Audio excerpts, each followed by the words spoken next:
I, I believe that I do have a working definition, but I was raised by scholars who thought it was very, very important to have a definition of religion out on the table as a methodological point of clarity.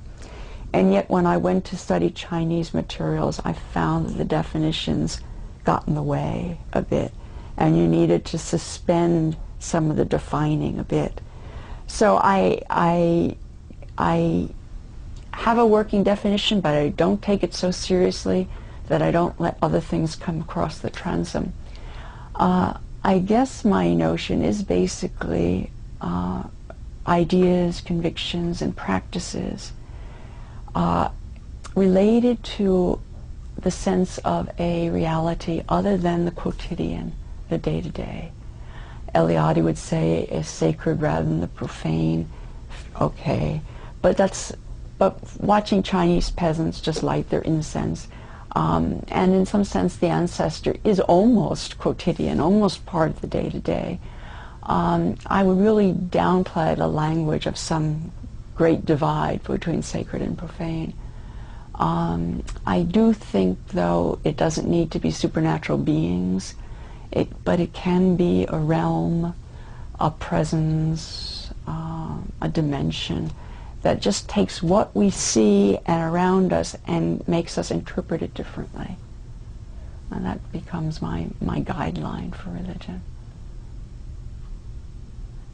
It allows a lot in. And then when someone challenges that, well, isn't that always, aren't you really just saying belief in divine beings, as I've been challenged? And I'll think, well, for 85% of the cases, yes, but not for the others.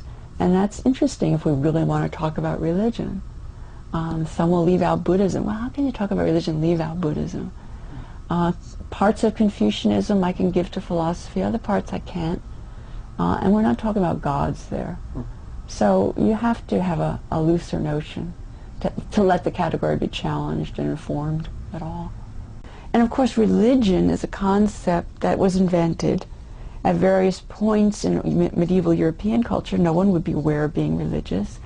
Marco Polo wasn't aware of religion, but he went around the world and defined everyone as Jews, Catholics, Saracens, and pagans. And so what we call religion was his basic classificatory system. But he didn't have a word for religion. The missionaries who go to China and say, well, what's the religion we need to? They don't have a religion. And only after the missionaries have been there a long time, they say, well, I guess we have a religion in some ways, but we don't have a religion like Christianity's religion, so I guess we're not religious. So the word religion is very much a 19th century thing that we laid on experience, and it's been useful. I wouldn't say it's a mistake. It's been very useful. It's opened up dialogue in a way we didn't have it before. But we can't take it so seriously that we won't be able to redefine it and go on to other terms perhaps if they emerge as more useful.